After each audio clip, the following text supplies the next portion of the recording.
Yeah. And welcome back to Get Your Life. I am back. Today is Thursday, and welcome to the month of March. This is March 2nd. Welcome to the month of March, which is also Women's History Month. So happy Women's History Month. And I am back. I was out of town, just taking off for a couple days, and I went down south to Atlanta to visit a couple of friends. I really had a great time, and it was a much needed break, even though it was only 2.5 days. But one break, 2 days is better than 0 days. So I'm just grateful. So if you are in need of a break, please self-care, take care. Please take a break. You have to listen to your body. You cannot continue to push yourself. If you are not well, nobody else will be able to depend on you. So I just want to say that. So welcome back. I'm back, and I'm excited to continue. We're almost done with chapter 2 of Think and Grow Rich. We are almost finished with chapter 2, which is entitled Desires. And I'm not going to do a recap because it will take up too much time, but I just want to kind of get right into it. I believe there's going to be one more video for this particular chapter, and then we will move on to chapter 3, which is entitled Faith. And I'm really excited about that one because that is something that so many people are either lacking, so many people are either struggling with, or so many people don't even know the concept of faith, what it is to have faith. So we're going to explore that in chapter 3. And I'm also going to share a few of my experiences with my faith, with growing faith, and how and why faith is so vitally important in anybody's walk, especially if you're a believer, but also especially in these days and times that we live in. Because if you are like me, spiritual, believing in the Most High, and knowing that you can't do anything on your own accord, you have to have what? Faith. And we know that faith is a spiritual practice, because faith is something that you can't touch, taste, smell, see, taste, or hear. So that's why we know when we use faith, when we tap into faith, that means that you're saying, I'm not big enough to do this. I'm not strong enough. I have limitations in this 3-dimensional experience. And yes, I do need to tap into you, my higher power, God, and I also need to believe in myself. So that is the essence of faith, knowing that you do. Right here. If you need me, I'm just a high Bixby away. Okay. I do not need you, but oh, that's my watch. Okay. Sorry, my watch is listening or something. I hit something. Anyway, so again, we'll get into faith hopefully next week. So that is my plan. So let's finish up with desires. Okay, so closed minds. We know closed minds do not receive anything. If you have a closed mind, which is the opposite of a growth mindset, then you cannot expect to manifest any of your desires.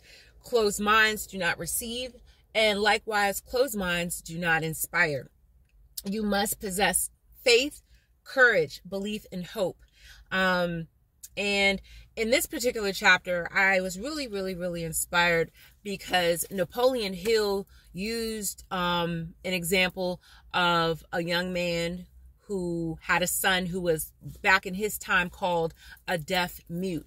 He was not only deaf, but he couldn't hear, he couldn't talk very well either.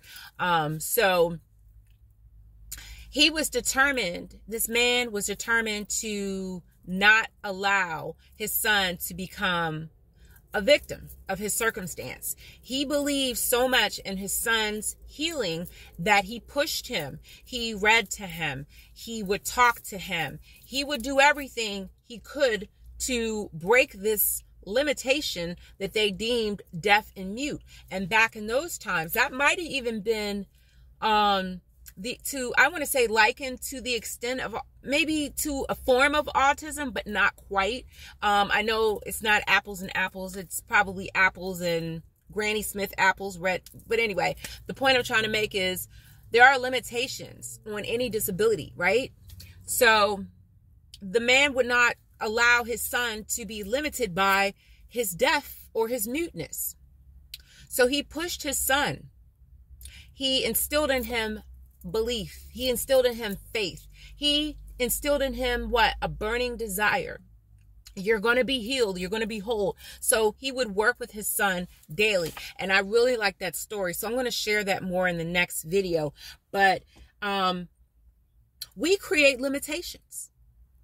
We create limitations in this third dimensional experience. Society places limitations on what we can do, how we can do it, who should do this, according to your gender, according to your race, according to your age. You know, somebody of my age, they'll probably say I'm too old to have children, or I'm pushing, you know, the clock, the biological clock. So again, these are societal constructs that place what? Limitations on what we can say or do.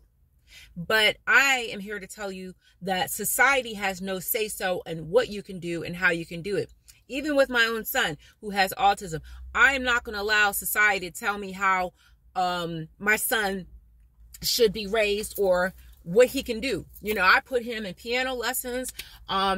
I've, you know, done so many amazing things with my son, and I refuse to let his limitations that society says are limitations. Of course, he has plenty of them, but that's not going to stop me from pushing him to be all that he can be in this life. So again, same thing with you. You may not be a deaf mute. You may not be autistic. You may not be in a wheelchair, but you may have other limitations.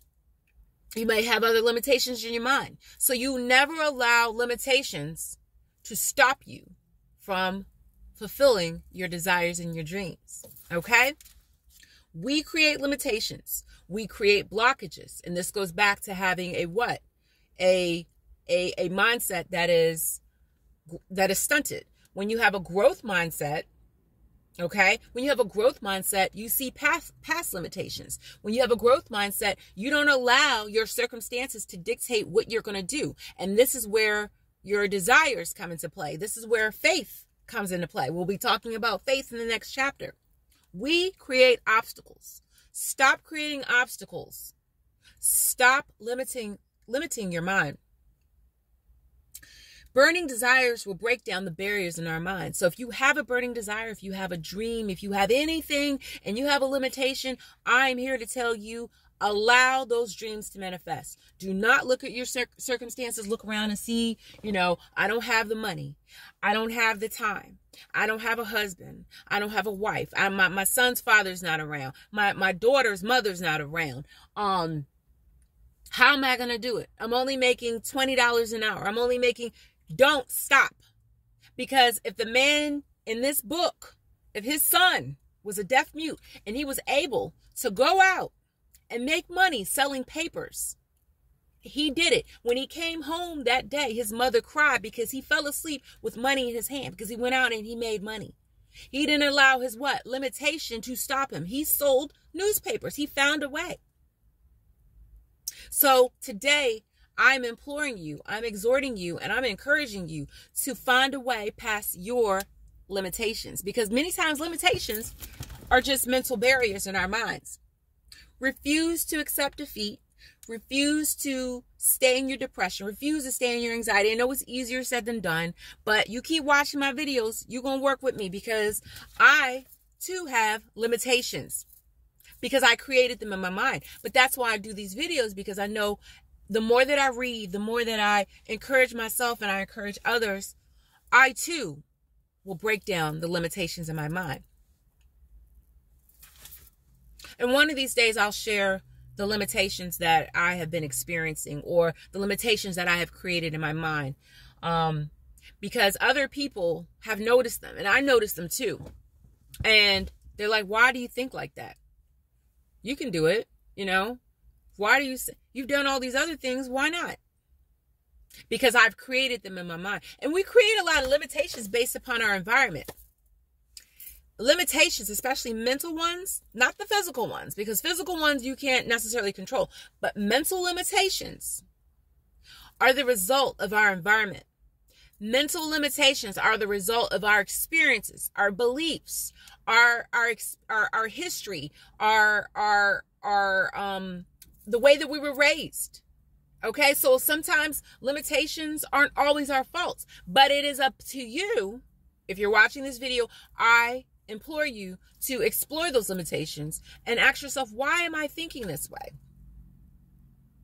Why do I think this way? Why do I have a limitation on what I can do? Because the Most High has given everyone a gift. He would never put a limitation on us if he gave us a gift, if he created life, if he created you. You're watching this video, you are living, you're breathing, I assume. You are not limited. So say this and repeat after me. I am unlimited. I am unlimited. Ooh, I got my tongue. It's been a long day. It's been a long week.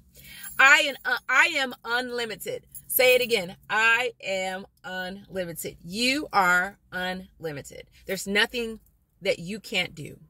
I don't know your situation, but you are unstoppable. Okay? You must mix desires with faith. We'll talk about faith in the next chapter. Desires with faith. There's no limitations. There's nothing that is impossible. As long as you have faith, nothing's impossible. You must translate your desires, your dreams, and your visions into organized thought. We talked about organized thought in the last video. When your thoughts are organized, when you have a desire and your thoughts are organized, meaning, okay, I'm going to do this today. I'm going to make this happen. I am going to make this work no matter what. You have a plan and you can organize your thoughts. You have an outcome. You have a reality. You may not have the plan down perfect. Okay? You may not have every step in place, but at least organize your thoughts. At least have an order to your thoughts. Okay? I know that sounds big. I know that sounds grandiose, but it can be simple things. Okay, I need a job. Okay, how am I going to get this job? All right, I'm going to start applying. Oh, I know what I want to do. I want to work at Wegmans. I want to work at Whole Foods. I want to work at Starbucks. I got to find a way to pay my way through school. Okay, oh, boom, Starbucks helps, and they help pay tuition. Okay, great. So I have a what? I have a plan. So my thoughts are what? Being organized. No, I'm not going to work at Starbucks the rest of my life. No, I'm not going to work at Wegmans or Walmart the rest of my life. But guess what? At least I have a plan to what? Make money. I don't know how I'm going to get to school. I don't know how I'm going to pay for school. I don't know how I'm going to pay for undergrad. I don't know how I'm going to pay for grad school. But at least I have a job. So now the next step, work, make money, put some money aside, and who knows what can happen next, right? Organize your thoughts. And then transmute your desires into reality. This way, your reality will manifest at some point. Transmute depression, disappointment, despondency, failure, setbacks. They all will be translated into success. But you got to start with your dreams and your desires. You got to organize your thoughts. Okay? You cannot allow your limitations to stop you. Like the young man in this book who was a deaf mute, he didn't stop. He went out and made some money. And his parents couldn't believe it. When he got home, his mother was crying because her son did not allow his handicap to stop him. So what's stopping you today from manifesting your desires and dreams? What's stopping you? You never let your limitations stop you. The limitations are there for a reason. The limitations are there to lead you into your purpose. Hope, faith, courage, tolerance, and trust in the Most High God are what you need to move past your limitations. And also, don't forget to believe in yourself. Remember, all that you need will come to you. All that I need will come to me. I lack nothing. Repeat after me. All that I need will come to me. I lack nothing. I am unlimited. And when you are ready for it, it's going to come to you. Are you ready for it? And as I close, remember this. No one is ready for a thing until he believes he can acquire it. Your mind must believe. You can't just hope and wish. We know you can't wish upon no stars. Them days are over. Them fairy tales are done. We in the real world. You must what? Believe. If anything, believe. Believe in yourself. Believe in the Most High. Because determination will have you deconstructing your limitations. Determination is your tool. to manifest your desires. Determination will have you transmuting positive things. You may have limitations, but you cannot let go of your dreams and desires. Okay? That's what's going to get you out the hood. That's what's going to get you out of Section 8. That's what's going to get you out the ghetto. That's what's going to get you out of housing. Yes, I lived in housing. I had Section 8. But guess what? God moved me out of there. And even though I'm living in an apartment right now, my house is coming too. So I'm not going to let anything stop me from transmuting my desires into reality. You must put your faith into work. You must put your faith into action. You must imagine. Don't ever stop imagining. Write all of your dreams down. You see, I have this book.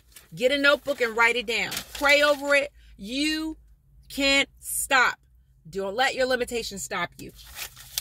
Imagine, create, develop, design, pray, meditate. You need action words. These are action words because you need action to take you out of your limited situation.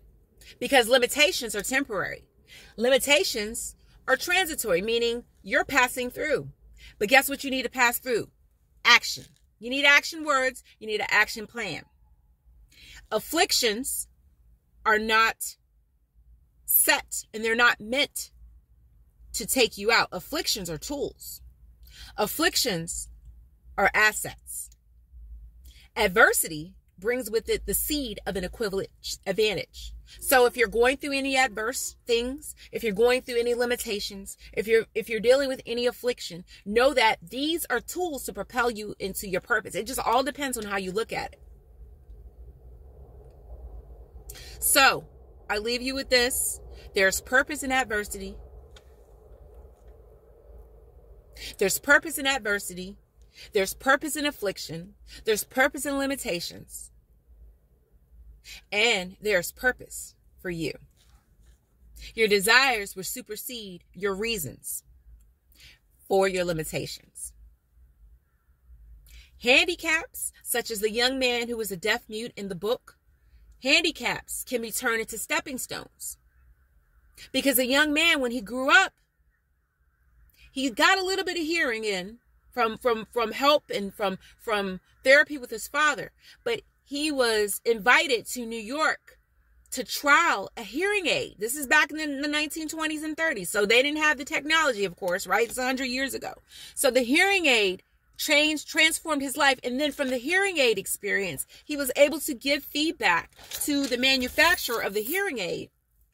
And he was able to give his input on how he can transform the hearing aid and make it a better product. And from there, he was able to become a millionaire. Use your handicap, monetize your limitation, monetize your affliction, monetize your adversity, and monetize your going through. Go through with purpose. Thank you for watching. Get your life more abundantly. One more part to this amazing chapter, which is desires. We are in the audiobook series, Think and Grow Rich by Napoleon Hill. And I'm also reading the book as well. If you want to read along, that's great. That's fine. Or if you just want to watch the videos, there's more to come. Chapter 3, I can't wait, will be faith. Look forward to it. Get your life more abundantly. And do not stop dreaming. Do not stop with your limitations. You are unlimited. Get your life more abundantly. Happy Thursday. Happy New Month March. Have a great day and talk to you soon. Bye-bye.